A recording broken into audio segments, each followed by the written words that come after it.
Hello, welcome back again. It's time to do monster creation, make some monsters. And today we are looking at a very famous Dungeons and Dragons monster. It's the Beast. It's the thing with tentacles, the thing that looks like a cat that has many legs. You know what I'm talking about. So we're going to get into this fairly quickly. I'm going to put up a poll for those of you who are interested. You're welcome to take part in that poll. I would suggest grabbing some food, some drink, making sure you are comfortable, and we're going to go through the process of making this monster and how to do stuff with Shadowdark, because that's where we're leading today. It's a Shadowdark monster. We've been doing a lot of Shadowdark monsters recently, and we will continue to do so for quite some time, and we will probably come back to 5e monsters or 2025 monsters at some point as well. But for now, let's deal with the new D&D, Shadowdark essentially. Okay, let's get started. Hi, welcome to How to RPG. My name is Fred Wheeler, and today I want to talk about tabletop role-playing games, and the game I've selected is Shadowdark, the new game that is essentially just Dungeons and Dragons. It just has a different name, it just has a different brand name, and it essentially does everything that Dungeons and Dragons does, and we're going to make a monster stat block for the Displacer Beast. Now, the Displacer Beast is really basically just part panther, part tentacles, and part, magic mirror image. It displaces itself. It's not necessarily exactly where it's supposed to be. There's a magical element to this creature, and so that's what I really want to focus on today, and that's what we'll be doing. And I'm looking forward to the process. So Shadowdark, one of my new favourite Dungeons and Dragons games, and there are so many clones out there. This is obviously another clone, it has a very nice clean way of doing stat blocks, which is one of the things I really like about the game. So I thought what we would do is I'll go you through the process of making your own so you can see how it's done. But before I do that, what I'll do is I'll ask you what you think the Displacer Beast how it should be built. Now, I see Fred Huber's here. Fred Huber's a patron and a moderator. He's put down here claw, bite, tentacle whip, and then he's got here and grapple. Traditionally, the Displacer Beast has never had a grapple effect because the tentacles aren't really built to grapple. They are designed to sort of like scratch you, I guess. They extend its range a little bit, not by much, and they basically scour you. You know, they dig in their spikes. So I don't know about grapple. I already thought about that before, and I went through everything to see if there was sort of a precedent. I don't think that's an effect. And even the tentacles are not really built to be able to do that. They don't have suckers on them or anything like that. But I see what you've got here. So what I'll do is I'll just type in my little prompt. How would you build the Displacer Beast for Shadowdark RPG? That is my question. I know you like grapple, but I don't want to get too crazy on things. How would you build the Displacer Beast for Shadowdark RPG? It's not like you can't add these things yourselves. But yeah, I spent a lot of time just trying to decide whether that was the right way to go, and in the end I decided it probably wasn't the right way to go, because traditionally that's not really how the monster was designed to be. And the other problem was that it was pretty clear that the way that its biology is built, it doesn't really suggest that it's a grappling creature, even though it's got these spikes on the end. I suppose you could argue the other way, and it would probably be just as legitimate an argument, but I just went with the fact that traditionally how it was operating wasn't really like that. Anyway, let's go over here. This is my page where I've been making a lot of my monsters. You can see it keeps getting updated. Although it looks like it hasn't been updated for a long time. It's not true. It's been updated just on the weekend. So we'll get past all the monster lore stuff because we'll be dealing with that later on. Okay, Displacer Beast. I just called it the Mirror Panther because I like, it seemed like the most obvious name. Because if we ported over Displacer Beast to Shadowdark, the problem is that Displacer Beast, the name itself, is an IP. I'm pretty sure it's a intellectual property of Wizards of the Coast or Hasbro. So to put it over, you would have to change the name. If you can come up with a better name, by all means let me know, and I will change it around. Something Panther, I don't know what you want to call it, but yeah, it wouldn't be able to be called Displacer Beast as such. Okay, so what does it look like? It's a six-legged Black Panther with with powerful tentacles growing on its shoulders. The large cat projects multiple images of itself and grabs creatures with its tentacles. Now, I put here grabs, so you think, well, Fred, if you put grabs, why are we not getting a grab in here? Because Fred has had COVID not so long ago. Clearly, he's forgotten how he built it. So it looks to me like, Fred, I did put grapple in there, even though traditionally it hasn't been in D&D. Okay, that's interesting. Would have been good to have reviewed this just before I started this. If those who haven't figured it out, I might be sick again. All right, so it is going to be grappling, and we are using those tentacles to do some grappling. So it looks like we would forget about all the other stuff I was saying before. All right, so let's get on to the monster. Now, you can build this from an existing monster. You could use AD&D or you could use 5e. A lot of the maths behind monsters are using the 5e monster manual, like this thing. So that's sort of a good point to start. I find using the monster level, you can use the monster level, but I know Kelsey doesn't always use the same monster level for 5e. And she bumps things up and down depending on where she thinks it should be. They've actually listed in the 2014 and I believe also the 2025 Monster Manual that it's got a challenge rating of 3. And I think that's wrong. I went back to AD&D. It said it had 6 hit dice. So I've given it monster level 6. That's what I'm going to put in here. They're usually quite evil, so I'm actually putting it down as chaotic. You could say, well, yeah, but it says lawful evil in 5e, so would that not mean that it would make more sense that it would be under the lawful rather than, or neutral, neutral maybe not, but under lawful? And I think, no, I think it's more chaos than it is. I think the evil its evil nature is stronger than the aspect of its law nature.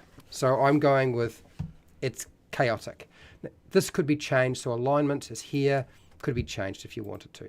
Okay, armor class. I'm going to go straight to the armor class in 5e, and so I put down a 13. Okay, and this monster having an armor class of 13 may have to change depending on what else we do along the way, because there's a couple of different ways that you can actually calculate armor class. So, starting off with monster level 6, here is my table. It is available on Patreon for free tiers. So if you want to join for free, you can get access to this, and it will show you how to make monsters for Shadowdark. It's a table. It's supposed to be designed so you can go through quickly and figure out everything without losing your mind or having to sort of backwards engineer everything. I've done all the work for you. It's here. Okay, I can assure you, I did my stats in university. I know how to lay it out, and this is what basically I got when I analyzed all the data from the player's core book. It's here. So level 6, our armor class could be is anywhere between a 9 and an 18. This is these are numbers that I've come across, right? And then in terms of like how many hit points, well, our hit points are determined by an 8-sided dice, or 4.5, the average, multiplied by monster level, and add the constitution modifier. We can't calculate that until we get our stats worked out. You'll notice for level 6 that the range for your lowest stat modifier or ability modifier is a -5, and your highest stat modifier is a +5. So -4 +5. So what we're going here is we'll make sure that we got our numbers in. AD&D doesn't really give us this, but we can go to the 5e stat block and page 81 if I'm using the old book. Strength is a 4. Okay, +4 is the modifier, so we'll keep that. That's all right. That's fine. Its dexterity is a +2. Kind of makes sense. It is a panther. It should be fairly good at that. And then its constitution is a +3. So I'll put down +3. Its intelligence is not high. It is kind of like a magical beast. So it's a -2. Its wisdom is good. So in other words, it's probably very dangerous and good at hunting, so it's a +1. And its charisma is a -1. I'm going to keep all of those numbers. That's fine. I've put down near I don't think it should be moving double near. I think double near for this creature would be too fast. But what we will do is we will add in the concept that it can climb. It's a panther, it's a cat. It probably should be able to climb. So I've added in the climb, okay? So you can move along the ground near range, and you can climb same speed. So it's climbing pretty quickly. Cats tend to climb very fast, just like bears. So we've got that figured out. So now we can actually figure out whether we've got our numbers right. So let us start off with the first problem, which is our armor class. Now, armor class, somebody was saying to me the other day in a chat in the comments about how you calculate the correct way for calculating the monster's armor class, what the formula is. And the formula is this, right? Normally, it's 10 plus your dexterity modifier, which is a +2. So that would suggest that its armor class would be 12, not 13. But if it's wearing armor, which the Displacer Beast doesn't do, like wearing a shield or wearing armor, you would add those bonuses just like you normally would from the Shadowdark book, right? You would look that up and you would look at the armor. Okay, that's what the armor gives. You add my dexterity modifier, and then if I got a shield, then I add the shield bonus, just like you would do a character. And then that would be the armor class. That is another way of calculating the formula, but that is if you're wearing armor or carrying a shield. What I think probably a lot of people have failed to understand and have not paid attention, and Kelsey has said this before in her videos, is that normally it's 10 plus the dexterity modifier, but she does push it up sometimes for natural armor. This is, and I can assure you after doing plenty of research, it is quite clear that that is a way that she does it. She just doesn't say that it has natural armor. The only time you see brackets and any additional information about armor class is if it has a shield or it's actually wearing leather armor or plate armor or something like that. Okay? It's really, really simple. So we can have a 13 and that would be fine. What does that 13 represent? That 13 could represent natural armor, but it might just represent the fact that it's a little bit more difficult to hit. Not because of its dexterity, but because it kind of phases in and out. You could say, well, we've already got an effect that's kind of like that. Why would you need to worry about that? That's just to make it a little bit better. So we could go 12 or we could go 13, and it frankly wouldn't matter. What I wouldn't do, unless you're dealing with something that's like paper thin, is I wouldn't go down to 11. Not with a dexterity of +2, okay? Usually bonuses go up. You wouldn't go down. So 10 plus your dexterity modifier, add your bonus if there's going to be some sort of armor bonus because of the creature for whatever reason. This is a magical creature, so it's kind of got that built in. It might even be that its tentacles wave around, making it quite difficult to hit the creature, kind of like fending off attacks. You could sort of look at it that way. So we're going to leave it as 13. I don't think that's a big issue. Right, let's do our hit points. We can now figure that out. It is 4.5. We multiply it by the level of the monster, which is a 6. And we're going to get 27. Then we have to add the constitution modifier once. You never add it more than once for whether it's a character or a monster. So we add that +3 and we get 30, which is why we have hit points of 30. Good. All right. Now we have to determine how many attacks do we give this creature, because this is one of those things where you have to, like, characters don't ever get more than one attack or ever cast more than one spell. But monsters, action economy, must go up because there's usually less monsters than the player characters, and that's why it works that way. The problem with 5e is it's gone the other way, where the monsters don't have enough attacks and the players have too many. So, and we can control monster attacks, whereas you really can't, and when you give people lots of options with their characters, you can't really control properly the number of attacks they're going to get, because there's so many different ways of using multi-classing and 5e and modern versions, even 4e and 3.5 Pathfinder. There's lots of ways of getting around all of that to get more attacks. So this is why we're going to have to figure out how many attacks our Panther should have. So going back to my table, monster level 6, there it is.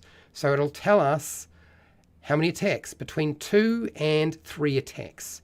So at the top end 3 and at the bottom end 2. And those attacks can do between, it says here, a D6 or D8. So let's go back to here and looking at the, look, there's a couple of ways you could look at this. You could say it's going to do lots of biting. So I decided what I would do here is I would say you could do 3 bites and it will do a D8. That's the high end. But that's all it's really going to do. 3 bites, D8 damage. Okay, just as we're discussing, could be a D6, could be a D8. I'll come back to the attack bonus in a second.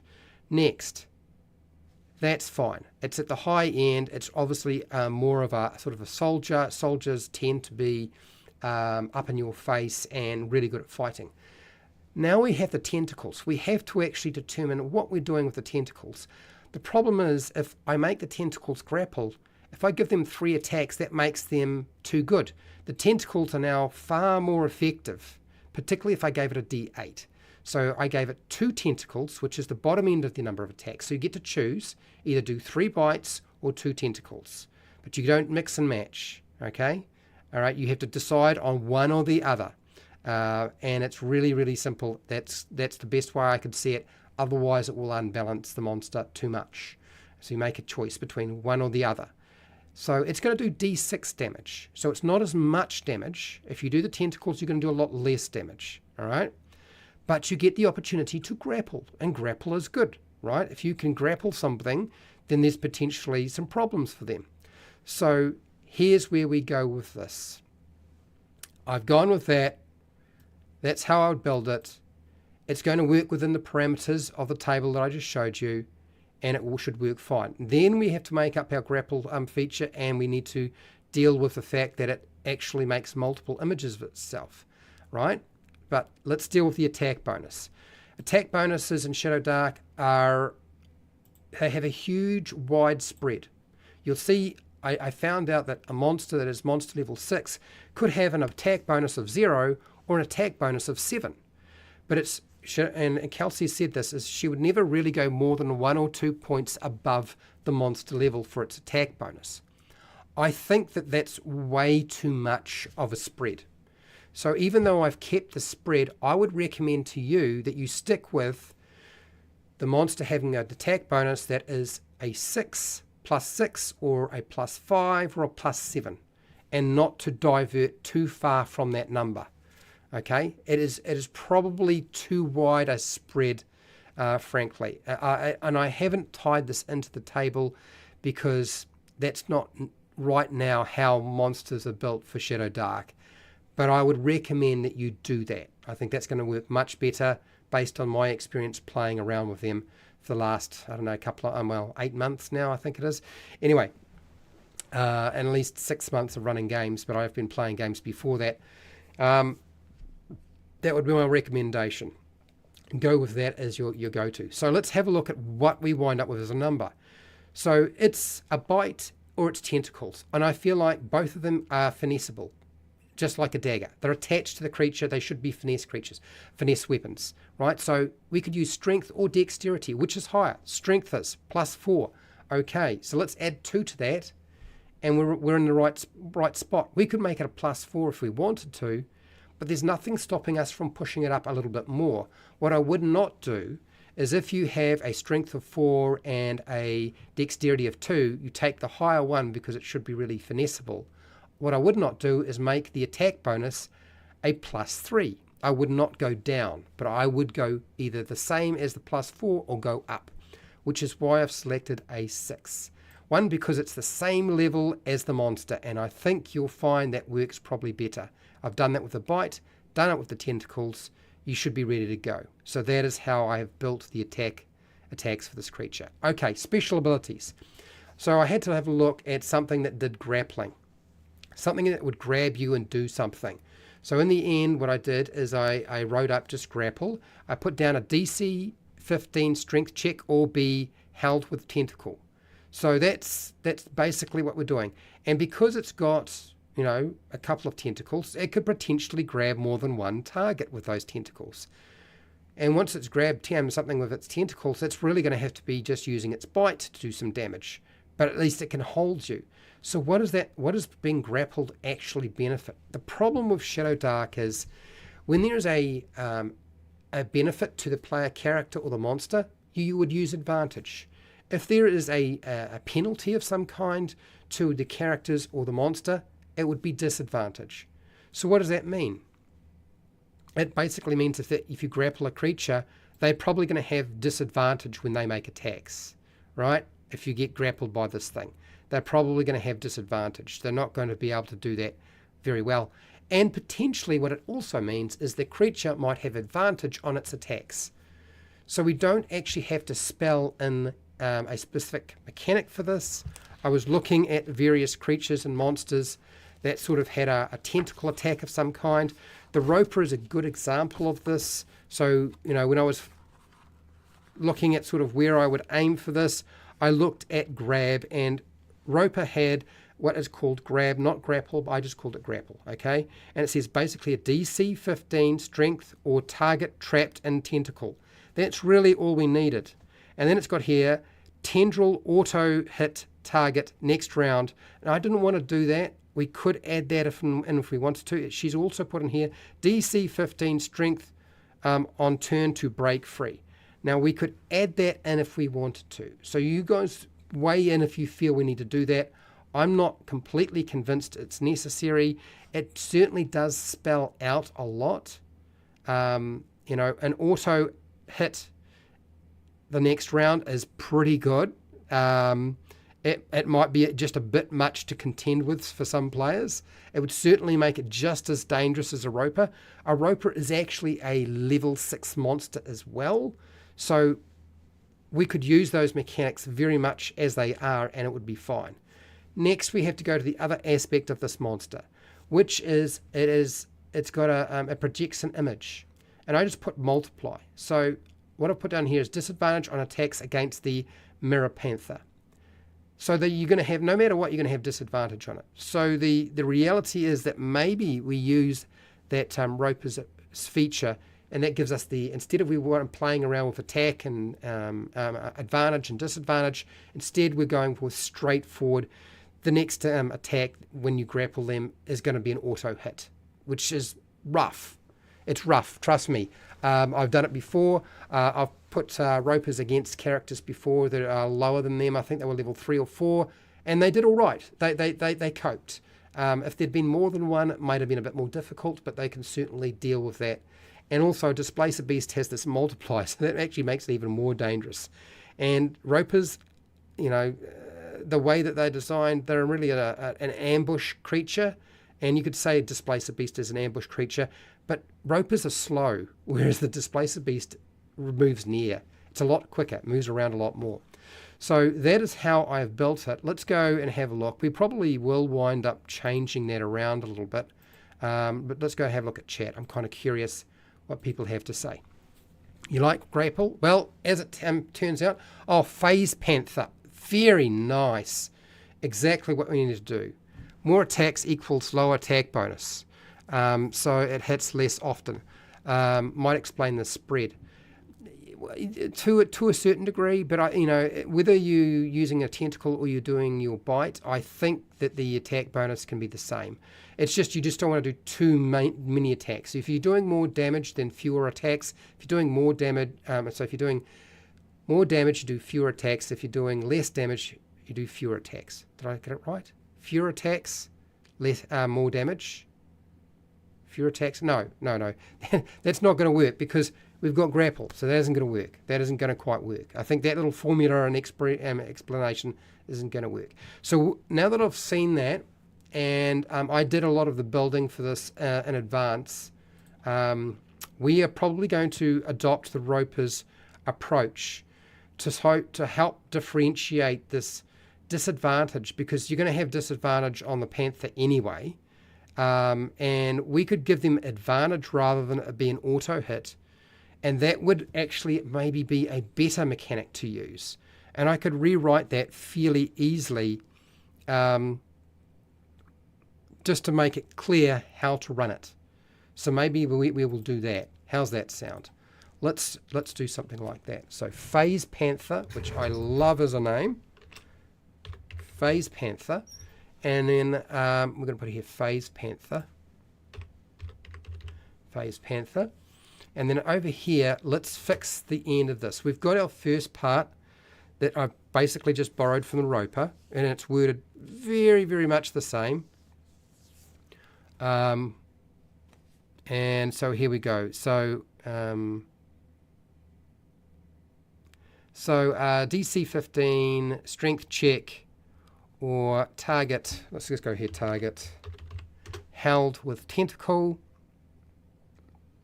And then the next sentence we'll put here, tentacle. No, let's not go tentacle. Let's go here. Let's do something else. I think what we need to go here is go. We go advantage. Advantage on target.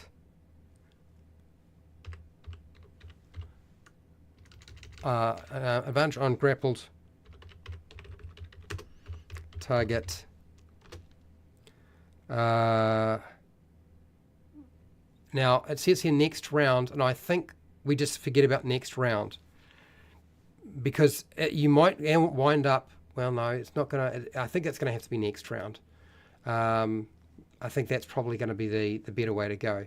That way, you can only grab, even if you have 2 tentacle attacks, you're going to be able to grapple. Could be on the first one, could be on the second one, but it won't be until the next round that you get the advantage. And I think that's probably a better way of approaching it. Next round. Next round. Okay, so we'll put that in. And then to break free, let's keep our DC nice and high. DC 15, strength, check, on turn to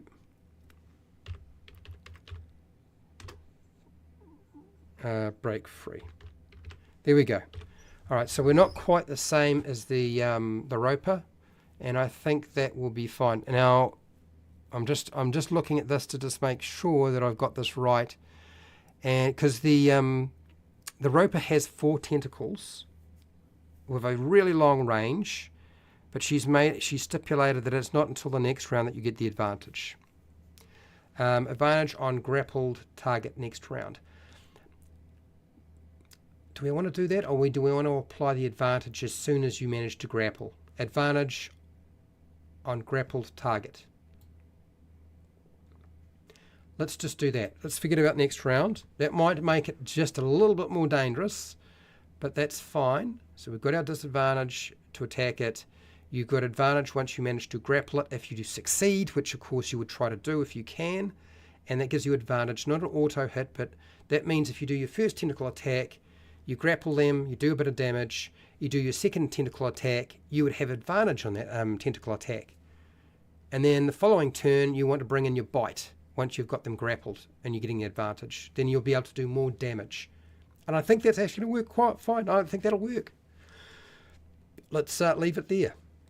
So you'll see monster level 6, we're within the parameters of 0 to 7. Between 2 and 3 attacks, we've done that. Between D6 and D8, we've done that. Our hit points are 30, and we're right between the 26 and 31.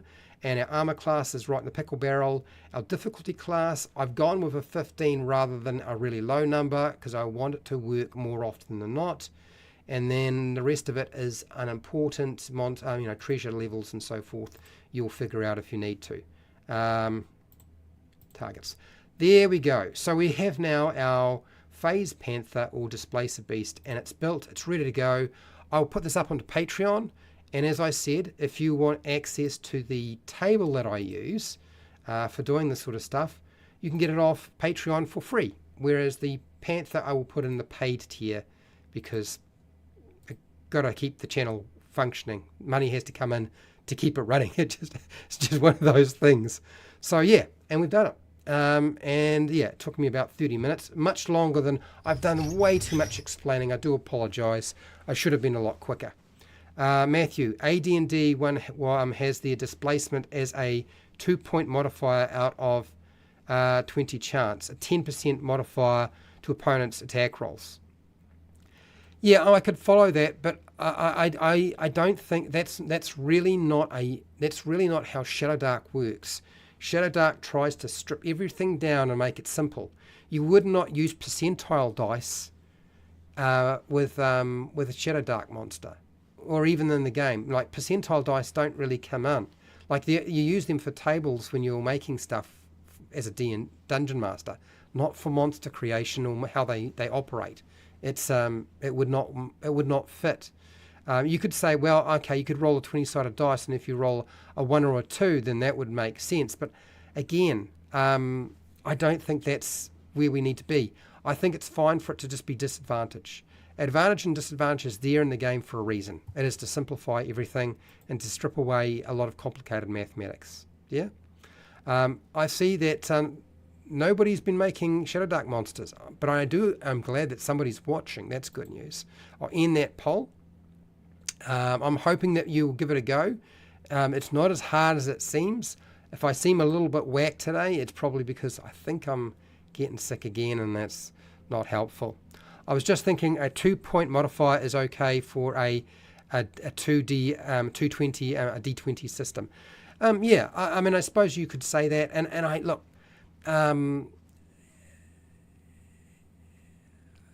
Adding that 2 points in, like, I mean, for example, we could go as high as a 14 for its armor class, and it would probably be fine. Yep.